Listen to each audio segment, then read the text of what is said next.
আচ্ছা, এই সান্ডা জিনিসটা কি? গত ২ দিন ধরে সোশ্যাল মিডিয়ায় আপনারা দেখছেন প্রত্যেকটা পোস্টেই এই সান্ডা নামক একটি প্রাণীকে বারবার উল্লেখিত করা হচ্ছে। আবার অনেকে এটিকে বাংলাদেশের গুইসাপের সাথেও কিন্তু মিলিয়ে ফেলছে। কেউ বলছেন যদি কারো ভালো না লাগে তাহলে অবশ্যই সান্ডার বিরিয়ানি খান। কিন্তু এই সান্ডা আসলে জিনিসটা কি? আর এটা নিয়ে কেনই বা আলোচনা চলছে? তাছাড়া সান্ডা সম্পর্কে আরও একটা কথা হলো, যে সান্ডার তেল খায় তার নাকি ওই ধরনের শক্তিও খুবই বাড়ে। কোন ধরনের শক্তির কথা বলছি আশা করছি বুঝতেই পাচ্ছেন। সোশ্যাল মিডিয়ায় হঠাৎ ভাইরাল হয়েছে সান্ডা নামক একটি প্রাণী। আর এই সান্ডা প্রাণীটা মূলত মরুভূমির দেশে পাওয়া যায়। দেখতে বাংলাদেশের অনেকটা গুইসাপের মতোই, কিন্তু এটাকে নাকি খাওয়াও যায়। আর সবচেয়ে আশ্চর্যের বিষয় হলো, সৌদি আরবের নাগরিকরা এই সান্ডা প্রাণী দিয়ে নাকি বিরিয়ানি রান্না করে থাকে, যেটা বাঙালিরা খুব ভালো রান্না করতে পারে এবং তাদের রান্নার প্রশংসাও করে। মূলত গত ২-৩ দিন ধরে রিলসে সান্ডা নামক এই প্রাণীটির যে বিরিয়ানি এবং এর তেল দিয়ে যে ধরনের জনশক্তি বাড়ানো হয়, এসব কথাবার্তা ঘুরে ফিরে মানুষের কাছে এত পরিমাণে আসতে থাকে যে বাঙালিরা এটাকে সম্পূর্ণভাবে ভাইরাল বানিয়ে দেয়। আর তখন থেকেই এই সান্ডা সান্ডা বলে চিল্লাচ্ছে সবাই।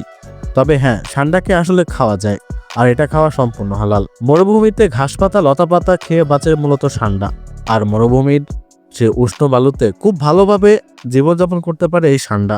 তবে সান্ডা প্রাণীকে ধরা নাকি একটু কঠিন, আর এর জন্য নাকি প্রচুর কাঠখড় পোড়াতে হয়। এছাড়া আরও একটা বিষয় হচ্ছে, সৌদি আরবের নাগরিকরা কিংবা আরব মরুভূমির নাগরিকরা সান্ডাকে খুব কুস্বাদু করে রান্না করে খায়। যদিও বাস্তবে সান্ডা দেখতে অনেকটা বাংলাদেশের গুইসাপের মতো। বাস্তবিক অর্থে দুইটাকে দেখতে অনেকটা সেম হলেও এর ভিতরে কিন্তু ব্যাপক পার্থক্য রয়েছে। সান্ডা মূলত একটা বড় ধরনের টিকটিকির মতো, এবং এর লেজ অনেক লম্বা হয় এবং শক্তও হয়। আর এর শরীরের সবচেয়ে লেজের অংশটাই সবচেয়ে বেশি মজা। আর এই প্রাণীটা মূলত মরুভূমির বালুর উপর দৌড়াদৌড়ি করতে পছন্দ করে। এছাড়া সান্ডা প্রাণীর আরও একটা বৈশিষ্ট্য রয়েছে।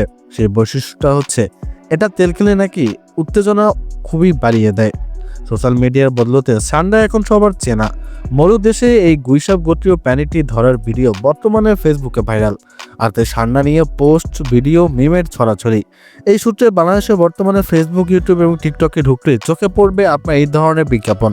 মাত্র 7 দিনই পুরুষত্ব ফিরে পান আর সান্ডা তেল ব্যবহার করে ফেলুন। তবে এটা বৈজ্ঞানিক কোনো প্রমাণ কিংবা অস্তিত্ব কিছুই পাওয়া যায়নি। আসলে এই সান্ডা খেলে আপনার শরীরের ভিতরে পুষ্টিগুণ বাড়তে পারে, কিন্তু এর তেল খেলে ধরনের আপনার যে পুরুষত্ব বাড়বে, এর কোনো ধরনের প্রমাণ আজ পর্যন্ত পাওয়া যায়নি। তাই এগুলো সম্পূর্ণ ভুয়া।